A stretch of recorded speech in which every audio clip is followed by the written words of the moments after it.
Hello, I'm Kevin Hong. I'm a partner at LYC Partners, an executive search and leadership advisory firm. I'm also the co-founder of The Council, a private network for senior executives. And this is Leaders in Motion. This is a leadership episode where I break down patterns I see repeatedly in executive search and leadership advisory work. These episodes give you frameworks you can apply to your own decisions, whether you're leading market expansion, building a regional team, or positioning yourself for your next role. Today's episode comes from our July 2025 executive webinar, Beyond China, Unlocking Asia Pacific's True Beauty Potential, co-hosted with Cosmoprof Asia, the region's leading beauty industry platform. We brought together experts from analytics, retail, and brand strategy to explore how beauty companies can capture APAC's next wave of growth. Why the conversation centered on beauty?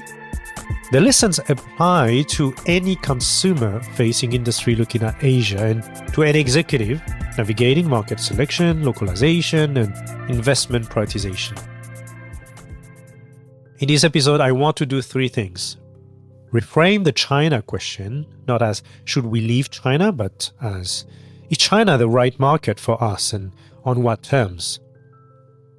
Show how localization in Southeast Asia, China, and India is becoming a structural capability and not just a campaign. Offer a lens for investment and leadership decisions that can help you decide where to double down, where to pace yourself, and whether another APAC market may actually be a better fit for your brand. China remains a powerhouse. No one on the panel questioned that, but what came through clearly in the webinar is that China is now a high commitment, high complexity market. It's not an automatic choice, and it's not the only engine of growth in Asia. On the China side, several data points stood out. In prestige beauty, around 45 to 50% of sales happen online, and key shopping festivals, such as Double 11, account for roughly 40% of e-commerce sales in the year. The market is extremely digitalized and driven by powerful platforms like commerce and dense content ecosystems. Local beauty brands are innovating faster than many multinational launching products in months, not years, with supply chain, influencers, and formats tuned to local expectations.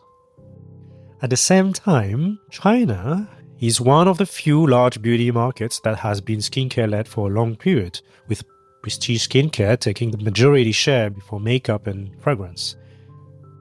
That shapes what kinds of brands can win and how they need to position. The panelists also described Chinese consumers as very mature and very autonomous. They have gone through a long premiumization journey. They are used to researching ingredients, reading claims, and comparing alternatives on their own. You cannot simply show up with a global luxury logo and expect that to be enough.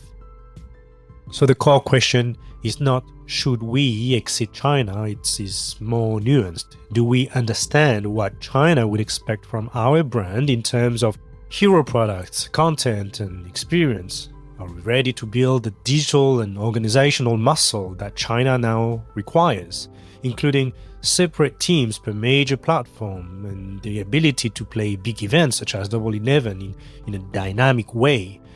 Can we sustain a 3-year brand-led investment horizon before asking the market to behave like a mature, high-margin business? If the answer is yes, China can still be a powerful acceleration engine.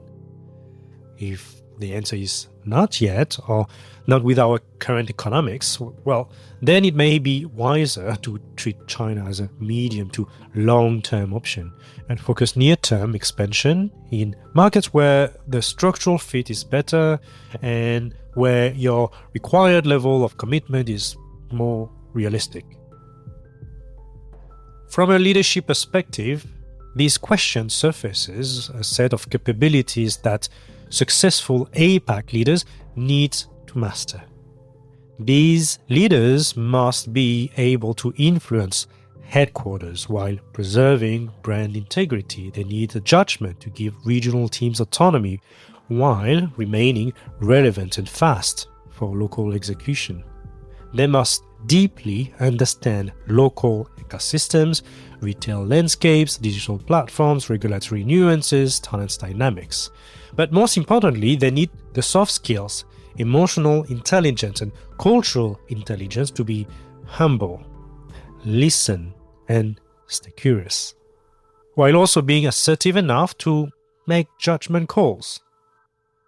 They need the patience to steer global arbitration for the region and the maturity and leadership to transmit global values and strategic objectives locally in ways that resonate and drive execution. China is not for every brand, but for brands that stay, they need to stay for the right reasons with the right commitment and the right leadership. At the same time, we should not ignore the fact that many brands may find a clearer fit and a more manageable investment profile by leaning first into Southeast Asia or other APAC markets and then sequencing China at the right moment. One of the strongest messages from the webinar was simple. Southeast Asia is not a single market.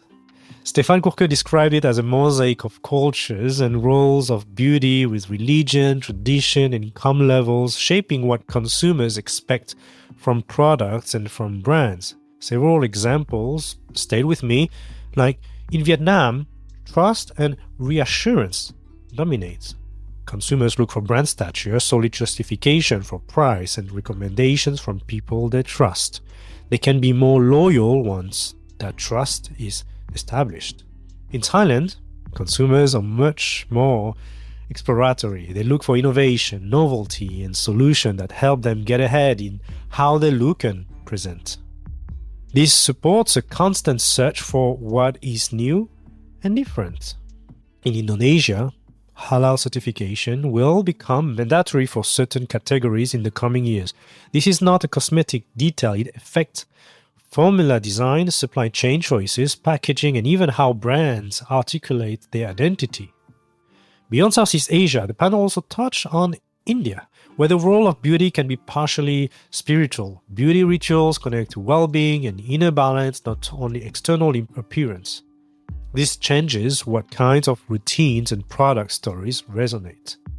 On top of that, demographics matter. In many Southeast Asian markets, more than 50% of the population is under 30. Consumers are in discovery mode, open to trying new brands and new categories, and often educated by Korean brands and digital content early on. This is very different from China, where the audience is more mature in terms of category knowledge and expects more advanced claims and proof. For global brands, this means that copy-pasting a China playbook into Southeast Asia is almost guaranteed to underperform. What works in China? Heavy promotion around shopping festival, dense live streaming schedules, highly optimized hero SKUs on big platforms, and may not translate if the shopping environment is more fragmented. Consumers shop while traveling, or trust is built in a different ways, such as peer recommendations in Vietnam or religious alignment in Indonesia. In the webinar, we also heard how Korean brands have educated Southeast Asian consumers earlier than many Western brands through pricing, digital mastery, and accessible formats. K-beauty has become an entry point for young consumers, shaping expectations on textures, fun, and story. At a strategic level, this all points to one simple but demanding requirement. Localization is not a marketing campaign, it is a cross-functional capability, spanning product, claims, distribution, and people. From our advisory work, I see that the organizations that succeed in APAC select markets deliberately rather than covering the map, invest in market-specific insights, before committing to full rollout and hire leaders who actually know those markets, who understand local retail, digital ecosystems, and talent pools. They also empower those leaders. Headquarters does not impose a single template, instead, global positioning and local relevance are in constant dialogue. The local GM can say, this formula will not resonate here, or our hero product in Europe is not our hero here. And the organization listens. For executives leading these efforts, success depends on a unique combination of capabilities. You need to be relevant and fast for local execution, understanding local ecosystem deeply from retail and distribution to digital platforms and talent markets at the same time. You need the ability to influence headquarters to keep the brand intact globally while advocating for the autonomy the region needs. This requires humility, curiosity, and again, the emotional intelligence to listen and learn continuously. But it also requires, assertiveness, the confidence to make judgment calls. The third theme is investment discipline and how it connects to market choice, product strategy, and leadership. On China, Ling Mong highlighted the importance of front-loading brand investment. In a market where large incumbents and Chinese beauty, competitors have invested for many years, a new entrant needs to put significant weight on content, education, and brand building in the first years, often before the P&L looks comfortable. She also pointed out that the real cost structure is broader than media. Sampling and trial, stock and supply chain management, regulatory requirements, and the cost of specialist teams for each major platform and channel. All of these shape the P&L and need to be planned in a multi-year way, not quarter by quarter. Another important point from the webinar came from the discussion of brand positioning and icons. China taught many brands that it is not enough to be a global name. You need clear hero products and a well-told story. Examples included brands that accelerated once they clarified what they stood for: a single serum, a cleansing oil, or a specific texture that consumers could easily recognize and talk about. In China, products that gain a local nickname are often the ones that truly break through. This principle is just as relevant in Southeast Asia. Instead of launching a wide, complex assortment, many brands may be better served by defining one or two hero propositions tailored to local needs and building from there. This also aligns better with cost control and the realities of distributor partnerships, which were described as a common challenge in the webinar. From an investment and leadership angle, I see 4 recurring questions for boards and executives thinking about APAC. Where do we have the highest structural fit? Does our brand's current strength sit closer to Chinese expectations, advanced claims, strong digital muscle, or closer to Southeast Asian markets where discovery, education, and demographic youth dominates? Can we afford the true cost of winning in China right now? If not, does it make more sense to build brand equity and cash flow in Southeast Asia and other markets first? Then come back to China with stronger foundations. Are we willing to commit to a 3 to 5 year horizon in which markets we choose with a realistic path from awareness to profitability? Do we have the right leadership in place? And are we empowering them? This includes giving them local leaders, budget authority, room to build their own teams, and a voice in global decisions.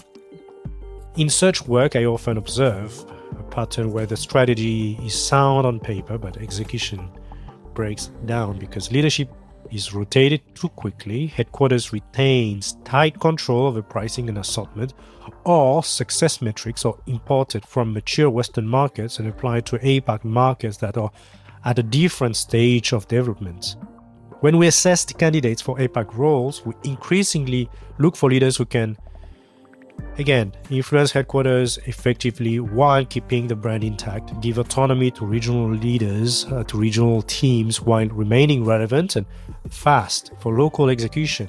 Understand the local ecosystem deeply with retail, digital platforms, regulatory environments, talent dynamics, and most importantly, demonstrate the soft skills, emotional intelligence and cultural intelligence to be humble, listen, and stay curious while being assertive enough to, again, make judgment calls, patient enough to steer global arbitration for the region, and mature enough to transmit global values and strategic objectives locally.